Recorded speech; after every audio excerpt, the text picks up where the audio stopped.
Guys, I did mention those regional sports networks in terms of Amazon. We know it's bidding on the Yes Network. Wanted to get to a bit more on that. It's an auction we've been following closely here on the Faber report. Yeah, of course, Disney forced to sell those regional sports networks it will own once it closes the deal to acquire Fox, which is not far away. And we talked about this auction not going particularly well in terms of at least raising as much money as had perhaps been hoped initially.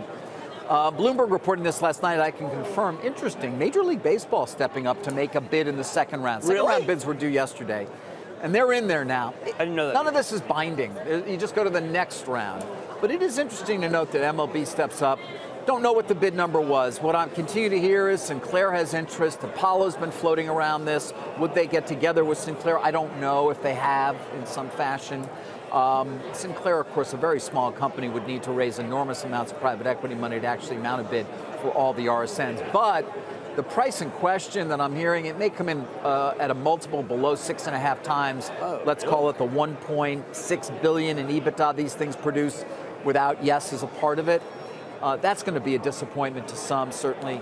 We'll see. What it comes back to, though, guys, is the programming of sports beyond the NFL here, which is, if you don't have leverage with the cable companies, the MVPDs, and Major League Baseball doesn't, and Sinclair conceivably wouldn't have any, and Apollo wouldn't certainly have any on its own, they want to drop these regional sports networks to a lower tier. It makes their bundle much more expensive. Yes. And so that's part of the key here. How do you go into a negotiation with leverage if you own these things?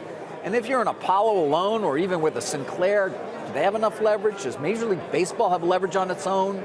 Fox had leverage, but they're no longer part of this. Disney it's going to be very interesting. This does not reflect well on Disney, or it just adds to the overall cost that they really paid for the assets they actually will end up having acquired from Fox. And it adds to the multiple that they paid for those assets based on the cash flow that they will have actually obtained once they've done this divestiture, right? So they paid over $20 billion for these RSNs. They're not going to get anywhere near that.